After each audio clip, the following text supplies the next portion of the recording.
तो मेजर मोहन कुमार हमारे साथ इस वक्त जुड़ चुके हैं, रिटायर्ड हैं, डिफेंस एक्सपर्ट के तौर पर हैं। सर, स्वागत है आपका न्यूज़ नेशन पर।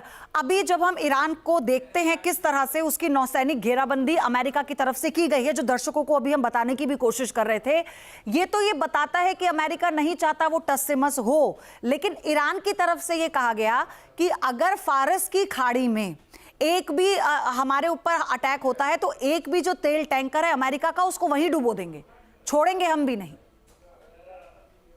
देखिए पयोधी, हमें दो चीज समझनी चाहिए। जहां तक एयर पावर का क्वेश्चन है और नेवल पावर का क्वेश्चन है, इसमें ईरान का कोई कंपटीशन नहीं है। मतलब ईरान इज नोवेयर जी। ये इजराइल, अमेरिकन एयरफोर्स और अमेरिकन जो है नेवल पावर है, उसके सामने ईरान कहीं टिकता नहीं है।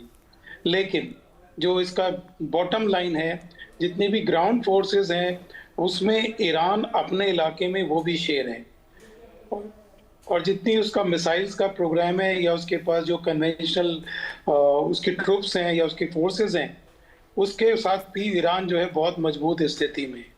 इसके अलावा जो एक चीज पयोधी, आपको मेरी आवाज सुन पा रहे हो? बिल्कुल सर, क्लियर आपकी आवाज आ रही है। एक चीज पयोधी इसमें बहुत इंपॉर्टेंट है, जो आप दर्शकों को भी बता भी रहे थे, कि ईरान सिर्फ ईरान तक सीमित नहीं है। ईरान के समर्थित ग्रुप्स जो हैं, हमास है या फिर हिजबुल्लाह है या फिर और भी कई जो मिलिटेंट ग्रुप्स हैं, वो दुनिया के डिफरेंट कोने में बैठे हुए हैं और ईरान को सपोर्ट करते हैं। वो ईरान उनको सपोर्ट करता रहा है, जिसका ये युद्ध जो है उसी का सबब है मेरे ख्याल से। तो ईरान का जो उसको सपोर्ट मिलता है, ना सिर्फ ईरान में अपनी फोर्सेस से मिलता है, बल्कि इस तरह के जो बेसेस हैं, हिजबुल्लाह के बेसेस हैं या हुती मिलिटेंट्स हैं, उनके बेसेस हैं जी। और उनके पास वेपनरी भी ऐसा नहीं है कि वो उनके पास एडवांस्ड वेपन्स नहीं है। और अमेरिका के साथ एक प्रॉब्लम ये है कि जो उसके डिफरेंट कंट्रीज में डिफरेंट बेसेस बने हुए हैं, और वो आइसोलेटेड बेसेस हैं जिनके ऊपर अटैक करना, साइड से अटैक करना इजी है। जिस तरह का इजराइल के पास आयरन डोम एक तरह का उनके पास एक प्रोटेक्शन मैकेनिज्म है, पयोधी इस तरह का मैकेनिज्म उन अमेरिकन बेसिस के पास नहीं है जी। तो इसलिए वो इजी टारगेट बन जाते हैं। सर, लेकिन यहाँ पर अगर ये बात सब जानते हैं कि ईरान कहीं टिकता नहीं है पावर के मामले में, लेकिन उसके बावजूद भी उसका एग्रेशन इतना हाई है, क्या ये सिर्फ एक परसेप्शन भी क्रिएट करने की कोशिश है कि ईरान नहीं चाहता उसके अपने लोगों का, उसकी फौज का मनोबल टूटे? तो जंग में ये भी बहुत जरूरी होता है। मैं आपके पास आऊंगी। तेल अवीव से मेरे सहयोगी मधुरेंद्र हमारे साथ जुड़े हुए हैं, वो लगातार बने हुए हैं। मधुरेंद्र, सवाल यहाँ पर यह है कि जब ईरान ये कहता है अमेरिका की चेतावनी के बावजूद भी कि हम ना तो सरेंडर करेंगे और ना ही हम कुछ अपनी तरफ से ऐसी दया दिखाने वाले हैं कि हम अपने हमले कम कर दें, ये क्या बताता है इस 9वें दिन के युद्ध में?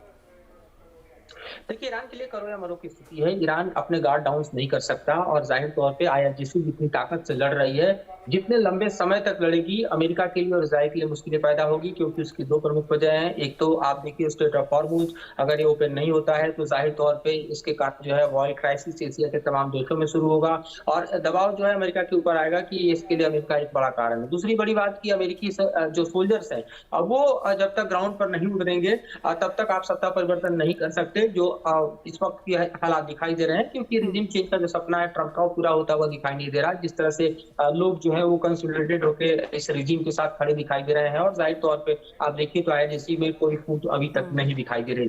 तो ये भी एक नया चैलेंज क्रिएट कर रहा है अमेरिका के लिए कि अगर वो अपने एयरबोर्न सोल्जर्स उतारता है तो उनके लिए एक बड़ा खतरा पैदा होगा, और क्या ये अमेरिका इसके लिए तैयार है?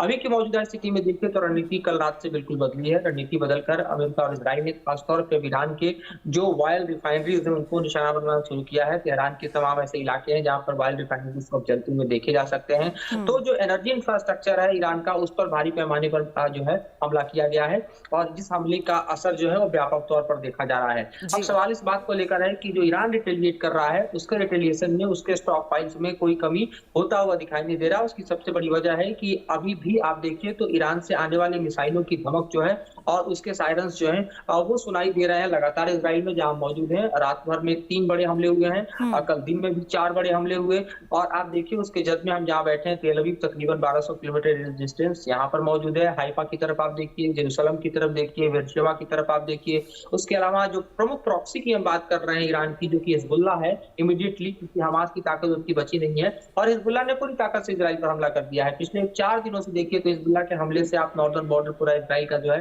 वो हल्कान है। वहां से तकरीबन 3 लाख की आबादी जो है उसको वहां से निकलकर सेंट्रल और मिडिल की तरफ आने की बात कही गई है। कल रात भी हिजबुल्लाह ने भारी हमला किया। उसके हमले हमने देखा कि किस तरह से फिर सोमना के ऊपर भी जो है वो लगातार इंटरसेप्ट करने पड़े थे। मैं एक चीज समझना चाह रही थी जल्दी से मधुरेंद्र आपसे, मैं ये चीज भी समझना चाह रही थी, आपने बहुत लंबे समय से आपने इजराइल भी आप कवर कर रहे हैं और इस युद्ध को भी आप डे 1 से कवर कर रहे हैं। ईरान इतने पावर में, इतने अग्रेशन में और इतने ओवर कॉन्फिडेंस में कैसे है आज भी, 9वें दिन भी?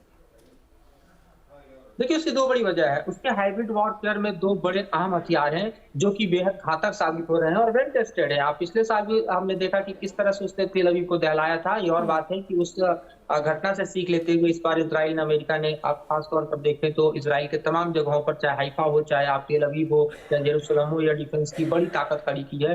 अब मल्टीपल लेयर्स खड़े किए हैं, चाहे थार्ड की बात करें, पेट्रियोट की बात करें, आप आयरन डोम के साथ साथ जो है वो डेविड स्लैंग और की बात कर सकते हैं। तो तमाम एयर डिफेंस सिस्टम अच्छे से काम कर रहे हैं। यही वजह है कि इस बार पिछले साल की तरह इजराइल को बड़ा नुकसान नहीं दिख रहा है। लेकिन आप देखिए जो मिसाइल पावर की हम बात कर रहे हैं, वो मिसाइल पावर कई तरह के इजराइल के खिलाफ जो ईरान इस्तेमाल कर रहा है, जिसमें जो मल्टीपल म्यूनिशंस हैं, मल्टीपल वॉर हेड्स हैं, फ्रेगमेंटेशंस म्यूनिशंस के साथ मिसाइल छोड़े जा रहे हैं जो अलग अलग वॉर। मधुरेंद्र, यहाँ पर एक ब्रेक लेना है, यहाँ ब्रेक लेना है। आगे भी आपसे हम लगातार जब अपडेट लेंगे तो इस चीज को समझेंगे, लेकिन फिलहाल ये तो तय है कि ईरान इतनी जल्दी ना डरने वाला है और ना ही झुकने वाला है और सरेंडर तो अभी भूल ही जाइए।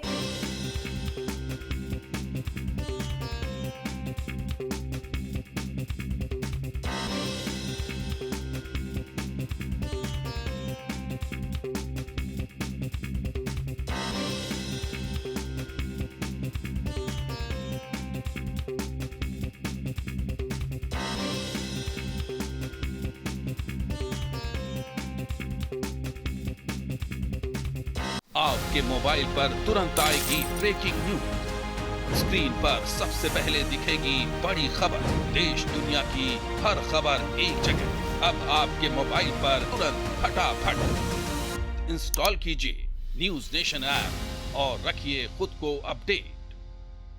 आपके मोबाइल पर तुरंत आएगी ब्रेकिंग न्यूज। स्क्रीन पर सबसे पहले दिखेगी बड़ी खबर।